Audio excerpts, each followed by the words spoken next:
Pertanyaannya adalah pada masa pandemi ini bagaimana cara jalan keluar agar krisis keuangan pada perusahaan menghadapi kondisi pandemi ini.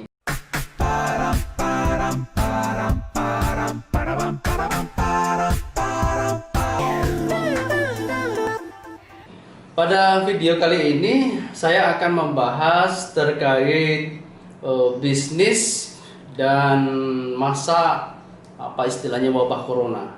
Jadi pada masa wabah corona ini, pandemi corona yang saya temui di lapangan itu terdapat banyak perusahaan yang kemudian kolaps. Banyak perusahaan yang kemudian tutup atau dilikuidasi. Pada masa pandemi ini saya dari Associate Chandra Associate Law Firm itu menangani sekitar kurang lebih 2 perusahaan yang kemudian dilikuidasi karena cukup berat pada masa ini. Pertanyaannya adalah pada masa pandemi ini bagaimana cara jalan keluar agar krisis keuangan pada perusahaan menghadapi kondisi pandemi ini. Nah, sebetulnya ada beberapa cara untuk keluar begitu ya dalam kondisi krisis seperti ini, krisis pandemi ini. Nah, tergantung dari kondisi perusahaannya itu. Kalau misalkan perusahaannya memiliki hutang yang cukup banyak, maka jalan keluarnya adalah perusahaan harus kemudian melakukan restrukturisasi hutang. Nah, restrukturisasi hutang kepada siapa? Tentu kepada para kreditur ya, yang kemudian itu yang menagih begitu sudah jatuh tempo, sementara perusahaan kita atau perusahaan Anda itu kemudian mengalami kesulitan dalam konteks keuangan. Nah, itu bisa lakukan restrukturisasi. Tetapi ingat, pada saat melakukan restrukturisasi hutang itu harus diperhatikan atau dibuat perjanjian ulang atau tidak perlu perjanjian ulang, cukup memasukkan klausa atau norma baru pada perjanjian yang sudah Anda buat atau disebut dengan penambahan addendum.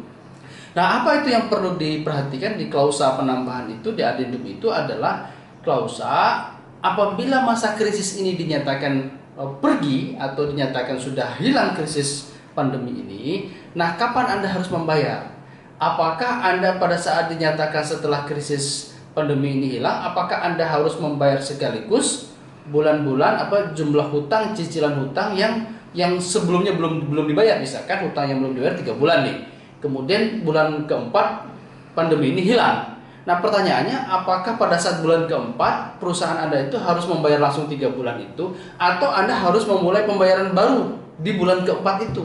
Nah, inilah yang harus di-clearkan pada saat Anda akan melakukan restrukturisasi hutang, gitu ya. Jadi dibuat sebuah norma baru atau addendum di sebuah perjanjian Anda itu sendiri.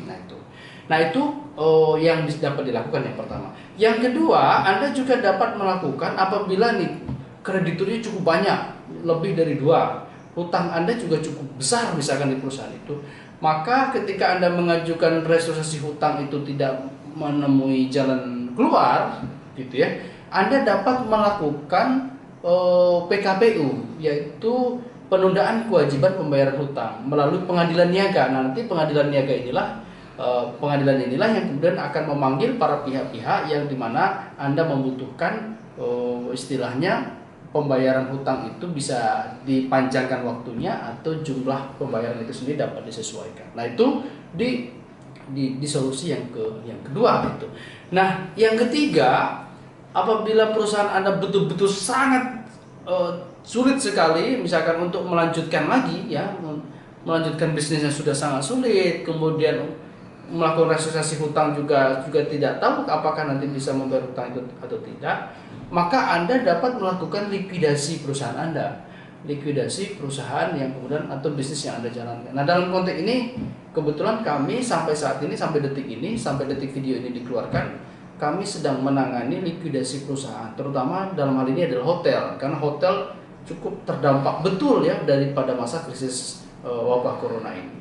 Nah, ketika sulit sekali untuk bangkit kembali, misalkan begitu ya, hutang dalam jumlah yang cukup banyak gitu, maka mungkin tahap yang terakhir mungkin bisa digunakan likuidasi atas perusahaan Anda itu sendiri. Nah, memang kondisi seperti ini memang betul-betul memang agak sulit bagi bisnis ini. Nah, oleh karena itu dalam konteks-konteks ini semua Anda harus harus hati-hati dalam mengambilkan setiap keputusan-keputusan. Kiranya membutuhkan banyak nasihat-nasihat atau masukan-masukan dari yang kemudian expert di bidangnya, begitu ya. Dan juga termasuk dalam konteks hukum. Hukum dalam ini adalah hukum yang dapat melindungi bisnis-bisnis Anda. Nah, demikian saya pikir pada video bagaimana jalan keluar pada masa krisis wabah corona ini. Tetapi perlu diingat, video ini bukanlah merupakan nasihat hukum atau bukan merupakan nasihat hukum dari seorang lawyer kepada klien, tetapi ini hanya sekedar video yang berupa sifatnya sekedar informasi pendidikan saja. Jadi tidak mengikat terkait video ini. Terima kasih, itu saja dalam video kali ini. Sampai jumpa di video berikutnya.